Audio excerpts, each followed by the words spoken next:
les téléspectateurs de Canal de Vie Télévision, bienvenue dans notre nouvelle émission de santé Allo Docteur. Dans cette émission, nous décrypterons avec différents docteurs sur diverses maladies ou pathologies.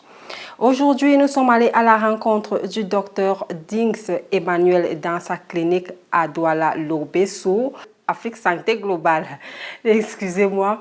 Nous sommes avec le docteur Déjà. Bonjour docteur. Bonjour, c'est un réel plaisir de vous recevoir encore une fois.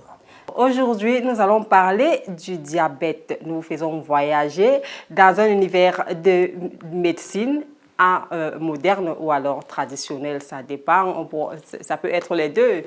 Santé, c'est mieux. Quand on parle de santé, il y a plusieurs propositions parce que vous voyez, la santé est une maison qui a beaucoup de portes. On peut passer par la porte avant, on peut passer par la porte arrière et parfois même par le plafond quand il y a incendie. Donc, il ne faut pas être figé sur une seule vision de la santé. C'est pour ça qu'aujourd'hui, la santé dépérit parce que les gens sont mal formatés et canalisés uniquement sur ce qui est business et parfois même aventure. On va commencer par la définition du diabète. Qu'est-ce que le diabète? Le diabète est une mauvaise gestion du sucre dans l'organisme par une insuffisance de production d'insuline. Qu'est-ce que c'est que l'insuline? C'est quelque chose qui transforme le sucre en énergie. En termes très simples, pour ne pas perdre les gens dans le jargon très scientifique. Oui. Et je pourrais même dire que c'est à point nommé parce que nous traversons une période de véritable pandémie au diabète. Ça, il faut bien le dire.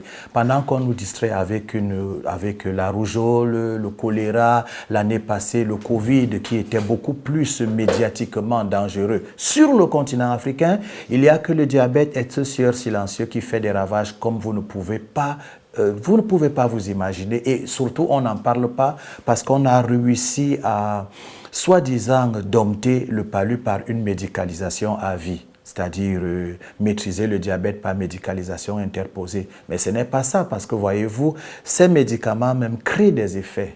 Donc aujourd'hui, il y a urgence à ce qu'on tape fort sur le diabète. Et les origines du diabète, il faut le dire directement, c'est le style de vie, surtout le diabète du type 2 qui aujourd'hui est responsable de la grande majorité des amputations, de la cécité, des insuffisances rénales et beaucoup d'autres problèmes. Donc on est obligé de vous surmédicaliser pour soi-disant maîtriser la chose, mais cette médication folle crée beaucoup d'autres problèmes. D'accord, voilà. Docteur. Est-ce qu'il y a un âge par rapport à cette maladie? Ça peut attraper n'importe qui ou alors? Aujourd'hui, de plus en plus, on a des diabétiques jeunes. Des diabétiques jeunes qui, curieusement, n'ont même pas un traçage familial. C'est-à-dire, avant qu'on avait le diabète, on se souvenait que papa avait le diabète, grand-père. Tout à fait. Héréditaire? Non, il y a prédisposition. Il y a prédisposition parce que quand on parle d'hérédité, on fait appel à beaucoup de choses, parmi lesquelles une théorie qui risquerait de donner au patient de croire qu'il n'est pas possible qu'il soit guéri à partir des gènes, ou une prédisposition génétique qui donnerait à ce qu'on lui donne seulement des calmants et non un traitement incisif. Ça, je ne veux pas aborder le côté génétique parce que le diabète du type 2 actuellement, c'est le style de vie. Sédentarisme, consommation sucrée en désordre, alcoolisme, médicaments, oui, je peux parler de l'automédication et des prescriptions très exagérées et très zélées de certains collègues qui pensent qu'être bon médecin, c'est la façon de trop prescrire. Ça crée des problèmes parce qu'il y a bien des médicaments qui sont capables de mettre en mal le pancréas qui aura la difficulté dans la production de l'insuline qu'il faut pour vaincre le sucre. D'accord, docteur. Et on remarque chez certains patients, lorsque un patient est diabétique, on retrouve toujours l'hypertension par rapport, d'autres les appellent maladies jumelles. Est-ce que c'est forcément donné qu'un diabétique soit hypertendu? Oui, parfois l'un appelle l'autre. Il y a des diabétiques qui ne sont pas hypertendus, puis deviennent hypertendus. Il y a des hypertendus qui ne sont pas diabétiques, puis ils deviennent diabétiques. Ce sont des troubles métaboliques qui sont capables de mettre en mal nos organes qui travaillent en symbiose. Je prends un exemple. L'hypertension artérielle est capable de mettre en difficulté nos petits vaisseaux qui sont censés conduire les informations, oxygéner l'organisme. Mais pendant la pression forte, qu'est-ce que l'hypertension? C'est le cœur qui pompe plus qu'une info sur des pulsions électriques. Parce qu'en réalité, le cœur, pour assurer la circulation sanguine, doit se comporter comme notre respiration instinctive. je ne veux pas entrer dans les détails du systolisme, non, non, non, non, non. Je vous explique clairement pour que la circulation soit. Maintenant, il y a des petits facteurs qui peuvent alourdir le sang de façon à donner au cœur de ne pas recevoir un autre débit pendant la circulation. Le cerveau envoie des pulsions électriques fortes pour la contraction du cœur. Et pendant cette contraction, on n'a plus respiration, mais on a... Vous voyez, oui. C'est l'hypertension. Et pourquoi est-ce que nous avons des accidents cardiovasculaires? C'est un petit vaisseau qui ne supporte plus la pression et ça lâche. Scientifiquement et le plus simplement possible, c'est ça pour que tout le monde comprenne. Maintenant, le foie est toujours en train de travailler et il contrôle les sécrétions du pancréas là-bas. Il contrôle le pancréas qui lui produit l'insuline pour gérer le sucre, c'est-à-dire le transformer en énergie en l'introduisant dans les cellules. C'est trop compliqué. On va se limiter à ce que grand-mère peut entendre derrière son télévision. Voilà. Donc, pendant que les organes sont en mal à cause d'une pression très mauvaise, il peut avoir que le pancréas ne supporte plus son manque d'oxygénation. Alors, il fonctionne dans le sens de l'à peu près. Au lieu d'injecter l'insuline comme il faut, lui, il est sous pression, il ne se porte pas bien, il ne donne pas une quantité au diapason des attentes. Parce qu'aujourd'hui, malheureusement, à cause du sédentarisme, de l'alimentation trop sucrée, pâtisserie, confiserie et tout ce que vous pouvez imaginer, nous faisons trop de sucre et les conditions parfois ne nous donnent pas de nous comporter comme les villageois qui, eux, ils marchent. Vous voyez, quelqu'un prend le taxi-moto pour faire 100 mètres. Oui. Il n'a pas transpiré, il s'empiffe, il se gonfle. Et puis, il y a l'obésité. Hein. Vous vous souvenez que moi-même, j'ai perdu jusqu'à 50 kilos, oui. Comme vous pouvez le remarquer, parce que j'avais réalisé que l'hypertension était au rendez-vous et le diabète du type 2. Voilà. Mais quand j'ai réussi à vaincre l'obésité et régler mon style de vie, aujourd'hui, je suis tranquille. Donc, le diabète et l'hypertension peuvent aller ensemble comme ils peuvent être séparés. Ce n'est pas obligatoire qu'un diabétique soit hypertendu, ce n'est pas obligatoire qu'un hypertendu soit diabétique et vice-versa. Voilà. Mais il faut faire la part des choses entre le diabète du type 1, qui est un problème qu'on peut trouver à la naissance. Le pancréas ne produit pas. C'est une infirmité à partir du pancréas qui ne produit pas. Voilà, ça dans ce cas, on est capable de gérer d'une certaine manière par l'insuline. On peut les rendre insulinodépendants pour les amener à ne pas avoir assez d'effets secondaires dus au sucre mal géré. Voilà. Donc, mais actuellement, l'urgence est d'arrêter avec le diabète du type 2 qui fait des ravages. C'est une véritable pandémie silencieuse qu'on ne voudrait même pas que les gens connaissent parce que les gens ont intérêt à acheter les insulines, ils ont intérêt à ce que ce soit vendu, hein, insuline, glucophage, tout ce que vous pouvez connaître pour traiter le diabète. Mais moi, je pense qu'entre améliorer la santé de quelqu'un en le presque traitant, on peut bien le traiter. En le presque traitant, on peut bien le traiter. Surtout pour le cas de l'Afrique, nous sommes en retard. Et on a besoin d'une génération en forme et en santé, pas une génération de gens médicalisés qui ne vivent que des effets secondaires des maladies à n'en plus finir. Parce que voyez-vous, quand on prétend vous aider en matière de diabète, on commence avec un comprimé ou bien un traitement, puis on ajoute un second pour peut-être lutter contre les effets du premier ou pour le compléter. Et parfois, vous vous retrouvez avec 7 à 8 médicaments. Et lorsque votre système nerveux commence à perdre en valeur, c'est-à-dire les petites nervures sont abandonnées, on va vous rappeler que non, c'était juste pour vous calmer, pour vous faire vivre avec votre diabète. Mais non, c'est pas ça. Il y a possibilité, et je le dis aujourd'hui, d'en finir avec les diabètes, surtout le diabète de type 2, au-delà d'une médication à vie qui n'est pas conseillée. Parce que vous devez le mettre en tête, le médicament est un extincteur. Dès que la flamme est éteinte, on tue l'extincteur ou on le désactive. La médication à vie est une connerie, une insuffisance de la science. Bon, on comprend, elle est gérée par les humains, elle peut être faible. Mais il est urgent que vous sachiez qu'il y a des méthodes fortes. Je ne suis pas en train d'ouvrir une boîte à Pandore aux charlatans qui vont venir vous vendre les perlipimpins parce que malheureusement, la situation économique en Afrique donne d'être aventurier. C'est tout le monde qui fait dans la santé aujourd'hui en achetant un livre à 500 dans le bus et il est naturopathe demain. Je ne parle pas de ça, je parle des véritables qui ont étudié et qui savent ce qu'ils disent. Parce que dans les deux médecines, en matière de diabète, on observe les réciteurs de cours, les charlatans, les aventuriers et quelques véritables trop fatigués de peur d'attirer toute la foule sur eux, ils ne pourront pas servir. D'accord, docteur. Le diabète de type 1 et de type 2, à vous entendre parler, le diabète de type 2 est plus dangereux. Actuellement, c'est le diabète du type 2 qui sévit le plus. Est-ce qu'il y a moyen de le traiter définitivement? Oui, bien sûr, je suis une preuve vivante pour ceux qui m'ont connu sur les médias. Ceux qui m'ont connu sur les médias savaient que j'avais atteint les 140 kilos. Aujourd'hui, je suis à 90. Et c'est parce que j'ai lutté, parce qu'il faut traiter le diabète selon les causes. Le fait d'enlever le sucre dans le sang avec des perlipimpins, c'est pas ça. Il faut activer le pancréas, lui redonner une certaine vie pour que le diabète dise « je m'en vais ». C'est ce que j'ai fait pour qu'ils disent « je m'en vais ». Je n'ai plus ni l'hypertension, comme on peut vérifier après, ni le diabète, comme on peut regarder le sucre dans mon sang. Ça, je le dis. Je n'ai pas pris de traitement, en fait, contre le diabète. En réalité, je n'ai pas pris de médicaments contre le diabète. J'ai vaincu l'obésité par l'abstinence. Je cessais de bouffer à la con. Et puis, j'ai perdu assez de poids. 6 mois, j'ai perdu 50 kilos et puis me voici free. D'accord, docteur. Mais on parle souvent de diabète gras et diabète sec. Est-ce que ça... Oui, tout dépend de la qualité de l'organisme qui a le diabète. Lorsque vous êtes un bon buveur, vous mangez trop de viande de porc, genre 3000 et 100 francs de plantain, vous voyez, ça fait presque un demi-kilo. Vous vous empiffez avec toute la graisse là. Puis vous ajoutez la bière glacée. Vous cultivez assez de rétention d'eau, de l'obésité et de la fabrication de la graisse. Maintenant, le pancréas qui est censé envoyer un peu d'insuline pour gérer normalement du sucre comme il faut et selon le carburant qu'il reçoit, permettez le terme, il s'ensuit que le diabète s'installe parce qu'une partie du sucre est gérée, l'autre pas. Et là, vous avez cette bédaine et on découvre que vous avez le diabète.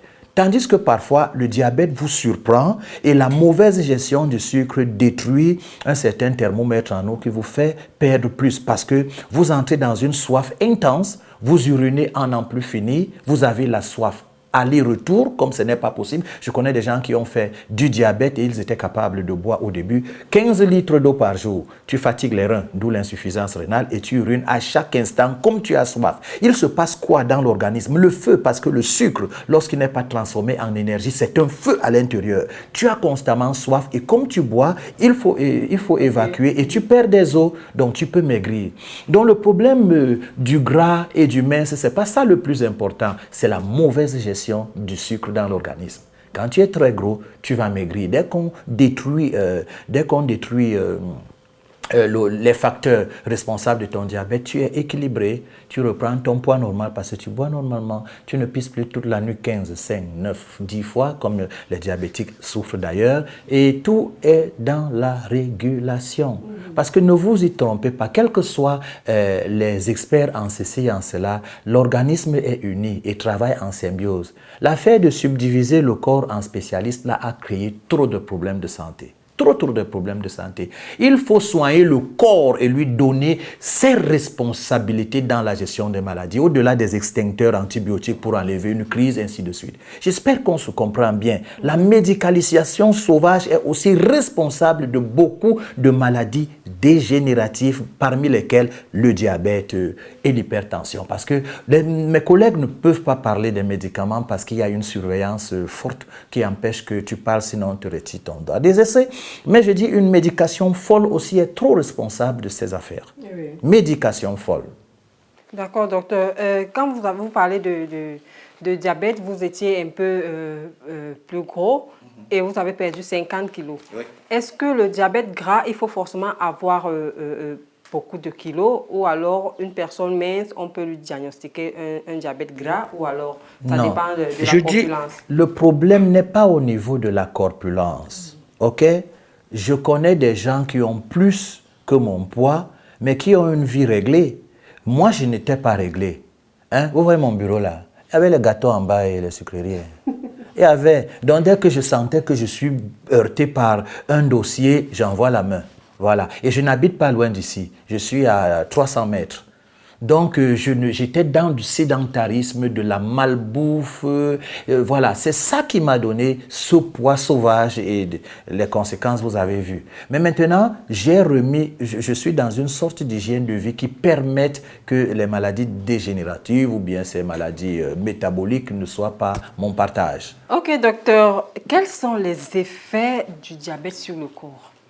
Le diabète, de par la mauvaise gestion du sucre non maîtrisé dans l'organisme, met en mal tout l'organisme dans son ensemble. Vous allez remarquer qu'à un moment donné, vous pouvez passer par une maladie neurologique. C'est-à-dire, les petites nervures ne supportent plus le manque d'oxygénation par le fait que certains capteurs, ah là là, j'ai refusé d'entrer dans des termes techniques. À force de vouloir les ralentir, je risque de vous perdre. Mais en fait, le sucre dérange le cœur. Le sucre dérange le cerveau quand c'est à l'excès. À l'excès, on peut faire un coma diabétique. Mais par contre, le cerveau a besoin du sucre, mais en quantité modérée.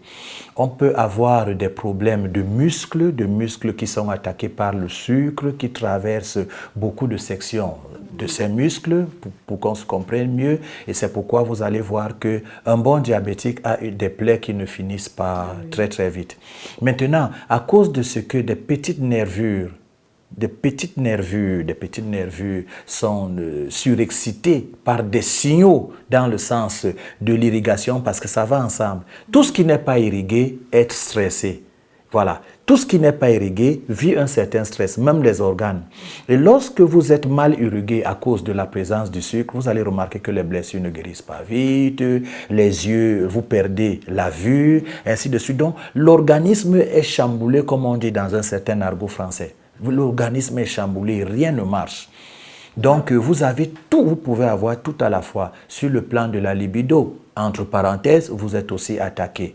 Les médicaments que vous prenez pour lutter contre le diabète peuvent avoir un incident sur le bon fonctionnement de votre tube digestif, estomac entre autres, par les irritations, d'où la nécessité parfois d'ajouter des traitements complémentaires pour équilibrer. Mais jusque-là, ça ne va pas puisqu'on sera toujours obligé d'ajouter médicament sur médicament dans le sens d'apaiser. Et vous devenez une sorte de loc en réalité parce que un jour, les médicaments n'ont plus d'effet et c'est très mauvais. Exactement, parce qu'on remarque, à force de prendre des médicaments, parfois l'organisme s'habitue tellement à ce médicament que ça n'a plus d'effet sur le corps. Tout à fait, il y a résistance. J'ai reçu un patient de Yaoundé tout récemment qui a 28 ans dans le diabète et il était déjà au niveau de 11 traitements différents.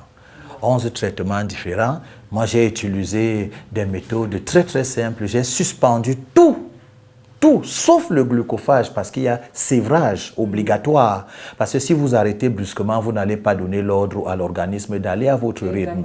D'où la nécessité de respecter certaines lois physiologiques, certaines lois réelles que l'organisme attend dans des réactions. Parce que le médicament est un créateur de réactions. Ce n'est pas un petit soldat comme les antibiotiques qui viennent la Kalachnikov, il tire sur les microbes. Non. C'est la création des réactions pour que l'organisme sécrète du nécessaire pour dégager, nettoyer par ricochet les anticorps entre autres. D'accord, docteur. Donc, ça, quand on regarde si quelqu'un a peut-être le diabète et qu'il suit bien d'abord son corps, il peut en guérir. Oui, il peut en guérir. Surtout le diabète du type 2, on en guérit définitivement. Parce qu'on nous a habitués avec le fait que le diabète est une maladie qui est incurable. En fait, quand on parle des maladies incurables, on cite le diabète, on cite même l'hypertension, on cite, il y a tellement de maladies. C'est l'incurabilité qui est incurable, pas le diabète. C'est l'incurabilité qui est incurable. Mais le diabète, lui, il est curable. L'hypertension, curable. D'accord, docteur. Voilà. Vraiment, c'est bon à savoir parce qu'il y a plusieurs personnes qui en souffrent et qui prennent des médicaments au fur et à mesure. Comme vous avez dit tout à l'heure, on prescrit, plus on prescrit, plus ça augmente. Mais attendez, je veux même vous révéler quelque chose pendant qu'on y est. Voyez-vous, si vous êtes réfractaire, par exemple, aux médicaments, on vous a prescrit assez de médicaments, la glycémie ne bête pas. Prenez-moi les feuilles, les bourgeons de manguier par exemple. Vous faites piler, vous faites bouillir de façon à avoir une solution très bonne et vous buvez. Laissez-moi les histoires de dosage à la con là qu'on nous impose pour nous distraire. Parce que quand tu manges le ndolé, il n'y a pas de dosage. Dès que le ndolé devient traitement, on vous parle de dosage. Donc je ne veux pas que vous me parlez, vous me demandiez quelle quantité. Pilez, vous faites bouillir, vous buvez un verre matin, un verre midi, un verre le soir. Il n'y a aucune incidence, aucune sorte d'incidence sur les reins avec les feuilles de manguier. Mais vous nettoyez d'abord le sucre dans le sang et vous pouvez inciter le pancréas à une bonne réaction parce qu'il est traité. Il a son traitement et il réagit. Certains peuvent ajouter à ça les feuilles d'avocatier. Ça, je vous le dis. Ça, je vous le dis. Il y a même tellement de méthodes. Seulement, il faut arriver auprès d'un technicien pour vous aider dans le sévrage, le changement du médicament. Causez même avec diabétologue. S'il est médicament pour n'a qu'ajouter, fuyez-le si possible. Fuyez-le. Cherchez quelqu'un qui peut vous amener à l'amélioration de votre santé parce que nous avons un pouvoir auto-guérisseur. Comme je vous disais tantôt, quand on devait parler de la médecine moderne et même traditionnelle, vous avez les astuces pour cette pathologie, voilà. des feuilles de manguier, vous pilez, vous faites une... Il y a des gens qui ont pris le melon total, le melon total, donc on lave bien le melon, on le découpe, oui. On écrase, on sèche. La poudre là est correcte, ça traite certaines personnes du diabète du type 2. Il y a aussi les peaux de plantain, les peaux de plantain là, oui. On fait sécher, on écrase, on fait bouillir, ça aide plusieurs personnes. Il y a le gombo. Ne soyez pas figés. La médicalisation, je dis et je répète au risque de me faire trucider, est un extincteur pour vous amener à la guérison, à l'équilibre. Ce n'est pas une histoire de médication à vie. La médication à vie, c'est un échec de la médecine. Bien sûr, je connais un médecin de l'autre côté qui va me dire, même les traitements hormonaux, oui, même les traitements hormonaux. Je veux parler du thymusme parce qu'il ne faut pas qu'un médecin ridiculise celui qui est en train d'écouter. Vous entendez ce que le charlatan l'a dit? Parce qu'on peut... Non. Je dis le traitement à vie, c'est un échec de la médecine allopathique, de la médecine dite scientifique. Parce qu'il n'y a pas de maladie incurable. Et ça, je peux le démontrer par A plus B si l'occasion nous est donnée. Mais on reste sur le diabète. C'est la bonne nouvelle que je vous donne. Le diabète est curable. Merci, docteur. Nous tirons à la fin de cette émission déjà. Ok, docteur, comme vous l'avez dit tout à l'heure, on peut guérir du diabète, on peut guérir de toute maladie, parce qu'il n'y a pas de maladie incurable. Comme vous avez dit, maladie incurable, c'est l'échec de la médecine et on devrait vraiment s'y pencher pour pouvoir... lancer des pistes de recherche pour arriver à de très bonnes conclusions au lieu d'être figé. Il a été démontré qu'avec l'évolution des choses, on ne se retrouve plus dans une médecine figée. On peut détruire une maladie par antibiotiques interposés, comme on peut détruire par immunothérapie. Ça se voit aujourd'hui, par exemple, en cancer. Au lieu de la chimiothérapie, on peut plutôt lancer l'immunothérapie. À ça, vous allez remarquer, c'est un petit passage. Lorsqu'on observe au microscope les cellules cancéreuses, on va remarquer qu'autour de ces cellules cancéreuses, il y a des globules blancs, mais qui ne sont pas actifs. Ils sont endormis. Alors le cancer peut trouver un moyen d'attaquer votre organisme parce que les gars sont dopés ou endormis ou affaiblis. Là, je ne sais pas. Maintenant, en immunothérapie, ils sont prompts à reconnaître et attaquer, quelles que soient des informations à ARN, quels que soient les troubles que ça va donner les cancers, d'où le mot cancer, malin, tumeur maligne, parce qu'il y a action de la malignité. Et vous savez ce que c'est qu'un malin, c'est quelqu'un qui connaît ce qu'il est en train de faire. Alors maintenant, avec l'immunothérapie, on peut détruire les bactéries qui nous dérangent. On peut détruire des cancers qui sont en évolution et on peut aussi préparer quelqu'un énergétiquement afin que ces énergies, parce que l'énergie aussi fait partie de la vie des cellules. Sinon, sans énergie, nous sommes des cadavres. Pourquoi il y a une différence entre le cadavre et nous? Parce qu'il y a une énergie qui donne aux cellules de vivre, de se mouvoir et nous accompagner dans le mouvement, dans la vie, et non l'inertion ou l'inertie qui est la mort par exemple ou le coma, ainsi de suite. Donc voilà. Aujourd'hui, on ne doit pas être figé sur médication. Il y a plusieurs façons de traiter. Par exemple, moi, j'ai des gens qui viennent ici pour l'hypertension, j'étudie leur organisme, je prends le sang, je les soumets au scanner quantique, je dis allez faire le sport. 15 minutes de vélo par jour et c'est bon, je ne vous donne rien. Et l'hypertension est traitée sans médicaments. Mais ce n'est pas le cas pour tout le monde. Ce n'est pas le cas pour tout le monde. Et là, je attire encore l'attention des uns et des autres sur le fait que la médication standard pour tout le monde, c'est une sorte de leurre, une utopie. Un médicament pour tout le monde, ça ne marche que dans la tête de ceux qui veulent que ça marche. Parce que même en matière d'alimentation, moi, la banane me constipe, mais je connais ma fille là. J'ai l'un de mes enfants. Si elle prend la banane, merde, elle est aux toilettes tous les jours. Le haricot fait certains dormir plus qu'il n'en faut. Chez d'autres, non, ça ne fait pas. Voilà, le Nescafé n'attaque pas tout le monde. Il y a des gens qui prennent Nescafé avant de dormir. Mais d'autres, s'ils touchent Nescafé, allez, c'est l'insomnie. Donc, on est différents les uns les autres. Et une bonne médecine, ce n'est pas formater les gens dans le récitage des cours ou le récitage des protocoles pour vendre au bénéfice des firmes pharmaceutiques. C'est donner au médecin d'adapter le traitement à l'individu qui est devant lui, sans pour autant que ce soit standard. Mais malheureusement, les médecins ne sont pas formés pour préparer en pharmacie, mais pour prescrire. Là, ça crée encore un problème. On espère qu'avec l'avancement des choses, tout va changer, surtout pour l'Afrique. Et je répète encore là-dessus, nous sommes en retard et on a besoin d'une génération forte en santé, dans le contexte d'une guerre bactériologique volontaire, parce qu'ils sont dans les laboratoires pour nous balancer les maladies jour et nuit et proposer des traitements. Tester les vaccins sur nous parce que la vaccination est venue pour que tu frappes, tu testes des conneries sur les gens et tu tues même en mangeant leur argent dans l'impunité totale. D'où le refus des débats. Mais on ne va pas ouvrir une boîte au Pandore pendant qu'on y est, mais on reste sur le diabète qui est curable comme bonne nouvelle. Merci, docteur. Nous arrivons au terme de cette émission. Merci à vous, docteur Dings, d'avoir accepté de nous recevoir et de nous entretenir. Surtout, merci pour la bonne nouvelle des médicaments traditionnels pour le diabète. J'espère que vous avez pris des notes derrière vos écrans et que vous allez, ceux qui en souffrent, ou alors si vous connaissez quelqu'un qui en souffre, proposez-lui un peu ce traitement et voyez s'il va en guérir ou pas. Rendez-vous la semaine prochaine pour un nouveau numéro de Allo Docteur. Shalom.